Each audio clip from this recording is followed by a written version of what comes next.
Teaching exam YouTube channel में आप सभी का हार्दिक स्वागत है।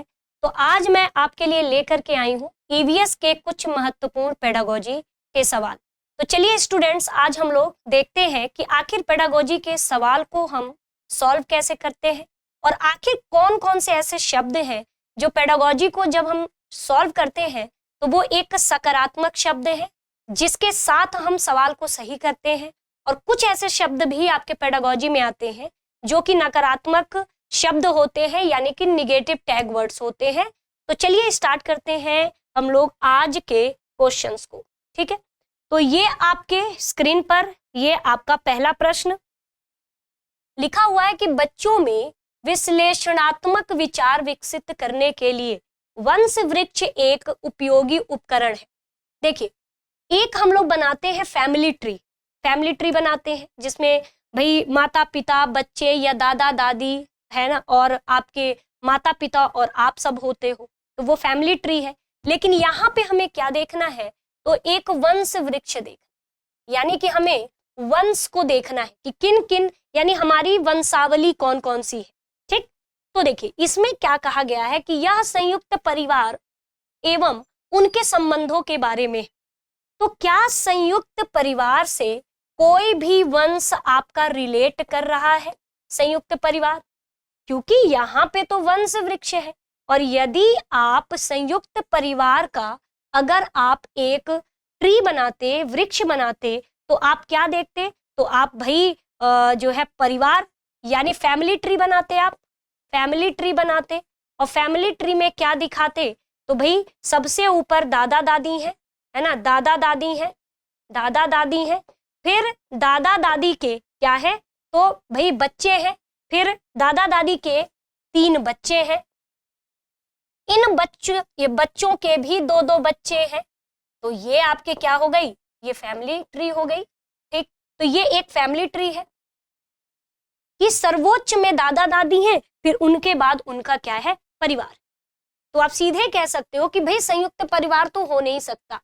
यह केवल, जब भी पेडागोजी में केवल जैसे शब्द रहे, ये एक निगेटिव टैग होता है, ये एक निगेटिव टैग वर्ड होता है केवल। तो ये ध्यान रखिएगा, ये ऐसे ही गलत हो जाएंगे। ठीक, यह अनेक पीढ़ियों, तो पीढ़ी का मतलब यहाँ पर वंश दर्शा रहा है, तो यह अनेक पीढ़ियों से परिवार के सदस्यों के आपसी संबंध को दिखाया जाता है, यही वंश वृक्ष होता है। तो आप सीधे कहोगे कि मैम डी। ईवीएस में आकलन का संकेत है। तो मेरे प्यारे बच्चों, आकलन का संकेत, पहले तो हम लोग आकलन के संकेतक को देखें क्या क्या है। तो सबसे पहला जो संकेतक है, ऐसे देख सकते हैं, अवलोकन। अवलोकन एक क्या है, जब तक हम किसी चीज का अवलोकन नहीं करेंगे तब तक हम कैसे सामने वाले का आकलन कर पाएंगे। तो आप कहोगे कि मैम अवलोकन हो सकता है, या व्याख्या। अब आप कहोगे कि मैम व्याख्या में क्या, गहन चिंतन, गहन चिंतन। ठीक है, गहन चिंतन, तो ये व्याख्या हो गया। अनुभव हो गया, अनुभव भी, यानी जब कोई बच्चा अपने अनुभव को साझा करता है तो वो भी आपका क्या हो गया, तो वो आकलन के संकेत है। सहयोग, सहयोग भी एक आकलन का संकेतक होता है। तो अवलोकन करना, सहयोग करना, और आपका अभिव्यक्ति, यानी जब कोई अपनी बात को रखता है तो ये भी आपका क्या है, तो ये भी एक आकलन के संकेतक होते हैं। साथ साथ में समानता है ना, तो इसमें हमें बच्चों को ये बताना कि भाई समानता और अंतर क्या है ना। तो न्याय और समानता की, पहले तो न्याय और समानता की चिंता, समानता की चिंता, ये भी एक क्या होता है, आकलन का एक संकेतक होता है। साथ ही साथ प्रश्न करना, प्रश्न करना भी आपका एक आकलन का संकेतक होता है। प्रयोग करना भी आकलन का संकेतक होता है। चर्चा करना भी आकलन का संकेतक होता है, यानी कि जब बच्चा आपस में एक दूसरे से चर्चा कर रहा है, या शिक्षक और बच्चे यानी कि विद्यार्थी दोनों आपस में चर्चा कर रहे हैं, तो ये सारे के सारे आपके क्या हैं, आकलन के संकेतक हैं। वर्गीकरण भी आकलन के संकेतक होते हैं।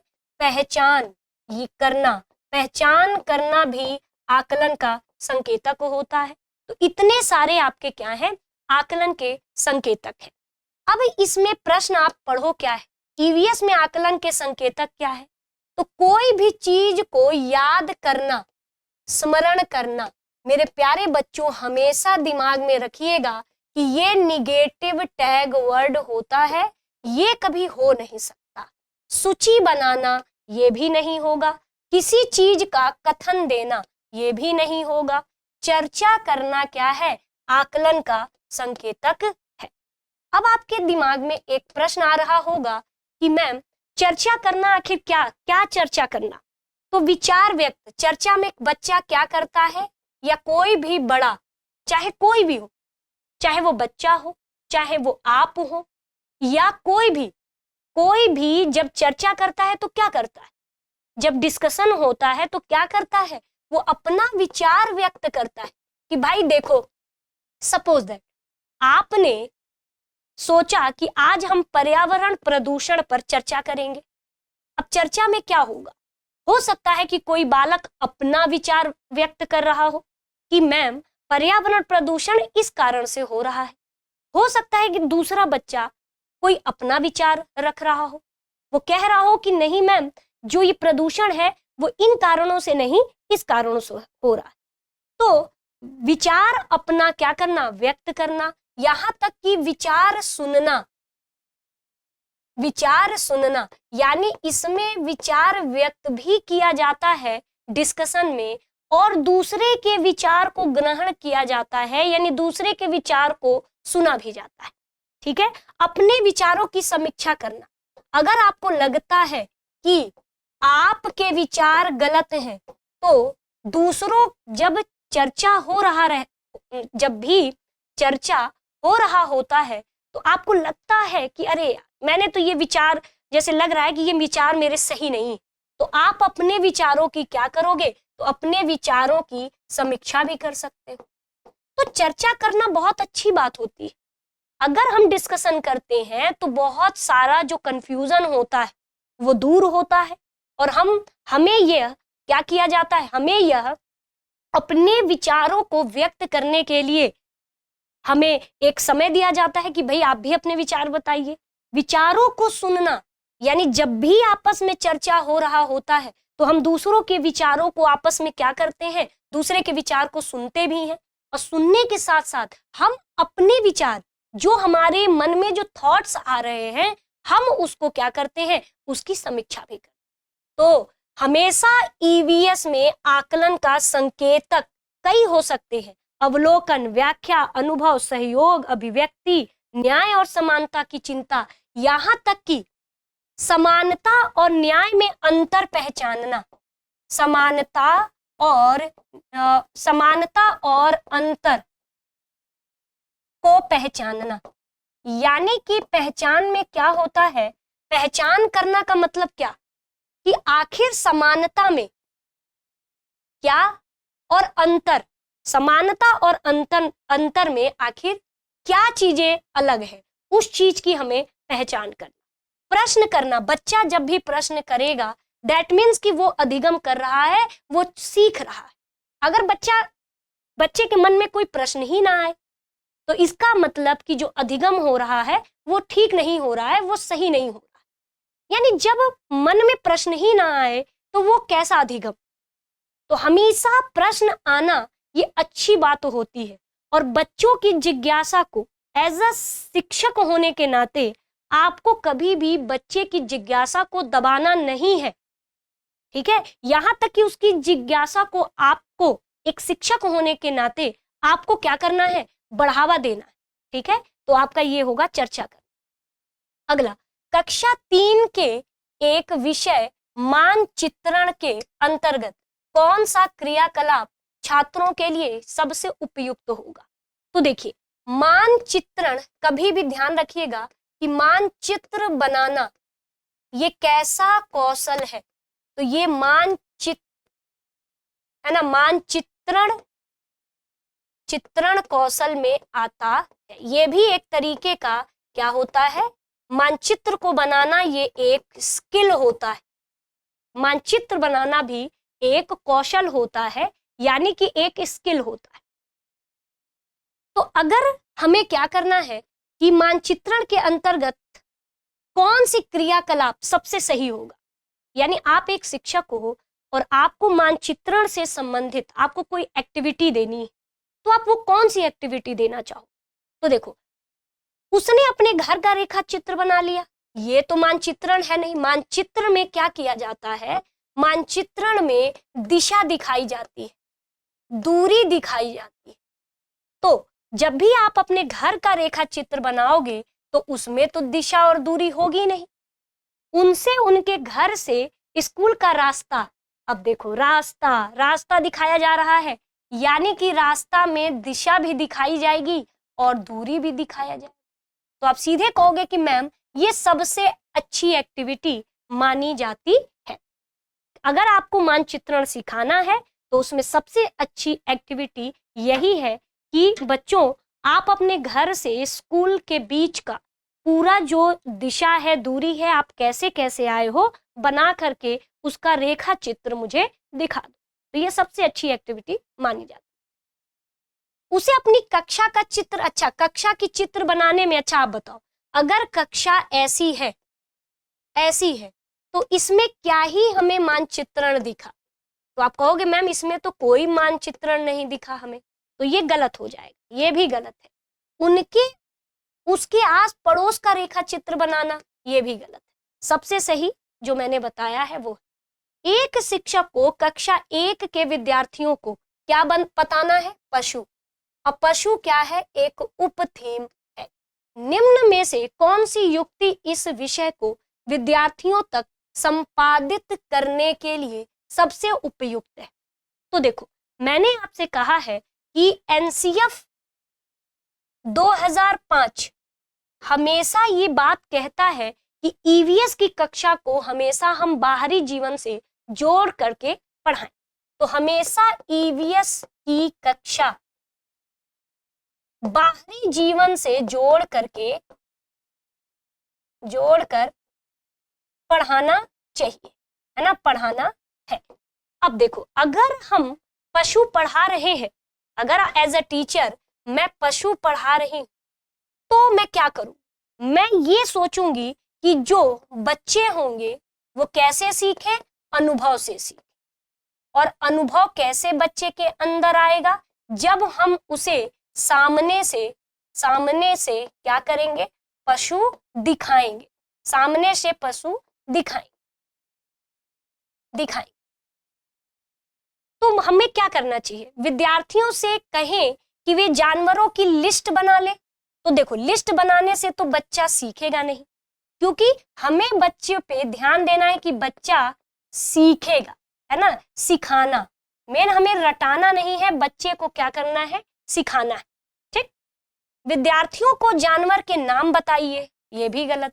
विद्यार्थियों को चिड़ियाघर के भ्रमण पर ले जाकर प्रत्यक्ष अनुभव देना, ये सही, क्योंकि आपका एनसीएफ 2005 भी यही कहता है कि भाई क्लासरूम की 4 दीवारी से हटकर बच्चों को कहाँ ले जाइए, बाहरी जीवन से जोड़ के पढ़ाइए।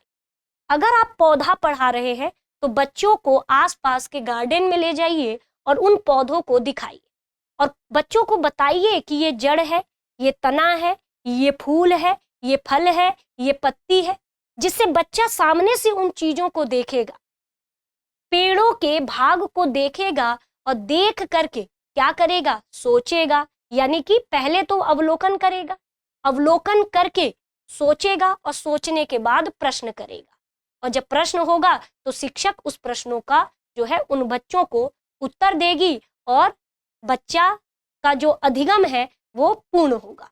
ठीक है, तो आप सीधे कहोगे मैम सी। डॉक्टर ब्यूमॉन्ट के प्रयोग विद्यार्थियों को वैज्ञानिकों की भूमिका समझने में सहायता करते हैं। नीचे लिखी वैज्ञानिक विधि को उपयुक्त क्रम में व्यवस्थित करिए। देखो, जो डॉक्टर ब्यूमॉन्ट थे, तो आप जब एनसीईआरटी पढ़ोगे तो एनसीईआरटी में यही ब्यूमॉन्ट क्या करते हैं, सबसे पहले मनुष्य के अमाशय में यानी कि पेट में क्या देखते हैं, तो एसिड देखते हैं, यानी कि खाना पचाने के लिए कुछ क्या पाए जाते हैं, हमारे पेट के अंदर अम्ल पाए जाते हैं। वो किसने देखा था, डॉक्टर ब्यूमॉन्ट ने देखा था।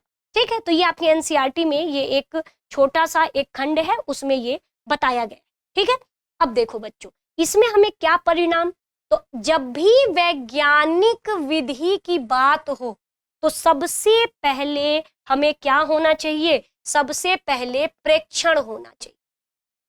अगर वैज्ञानिक विधि की बात हो तो सबसे पहले प्रेक्षण होना चाहिए। प्रेक्षण के बाद क्या होना चाहिए, प्रश्न पूछना चाहिए।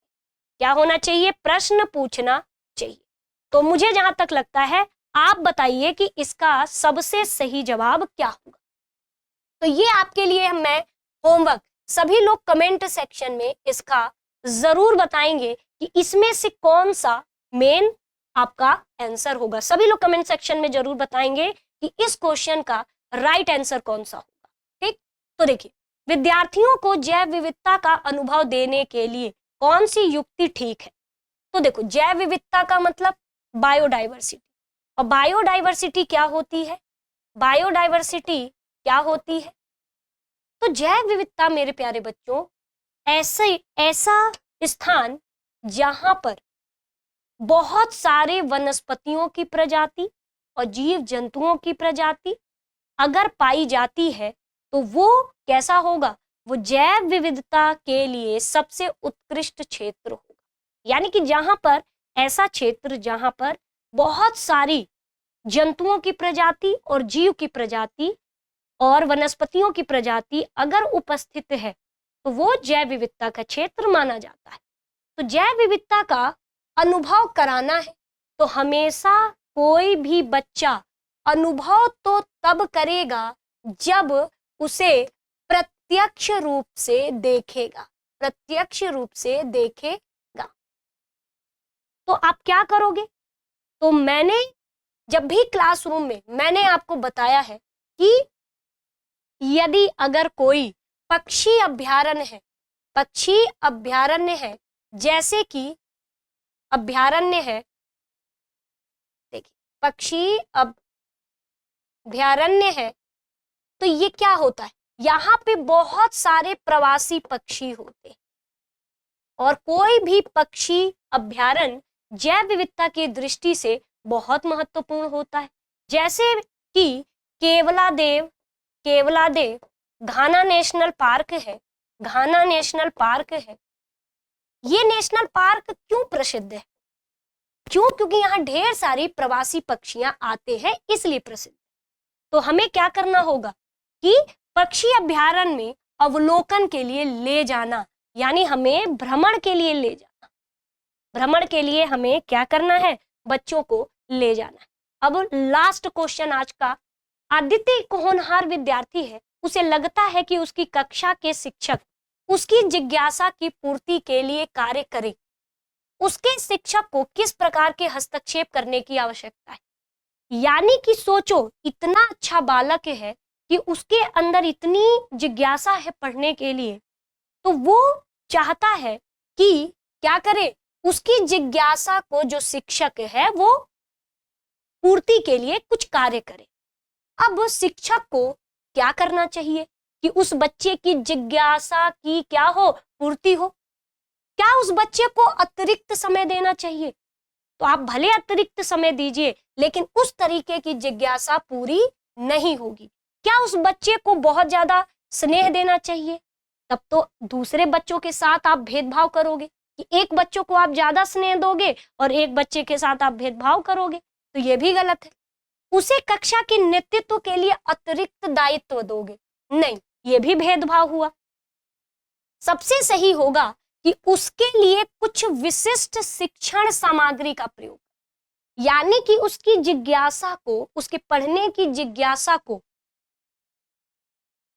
फुलफिल करने के लिए, पूर्ति करने के लिए आप कुछ अलग तरीके के शिक्षण सामग्री का प्रयोग करोगे। अब जैसे देखो, बच्चा, अगर आप पौधा पढ़ा रहे हो तो बच्चा इतना जिज्ञासु है कि मतलब वो बार बार आपको प्रश्न पूछ पूछ करके इतना क्वेश्चन पूछता है कि आप परेशान हो जाते। तो उस बच्चे की जिज्ञासा कैसे शांत होगी? जब आप उसे प्रैक्टिकल कराओ, आप उसे भ्रमण के लिए ले जाओ, पौधा दिखाओ और वहीं दिखा के पढ़ाओ कि ये तना है, ये जड़ है, ऐसे होता है, ऐसे जड़ें मिट्टी को पकड़ती हैं, ऐसे पत्तियां होती हैं जो सूर्य के प्रकाश की उपस्थिति में प्रकाश संश्लेषण करती हैं। तब जाके बच्चे की जिज्ञासा पूरी होगी। तो मेरे प्यारे बच्चों, तो ये आपका अंतिम ये क्वेश्चन था। तो ऐसे ही पेडागोजी के बेहतरीन सवालों के लिए आप हमसे जुड़े रहिए। आप सभी का बहुत बहुत धन्यवाद। अब मिलते हैं अगली क्लास में।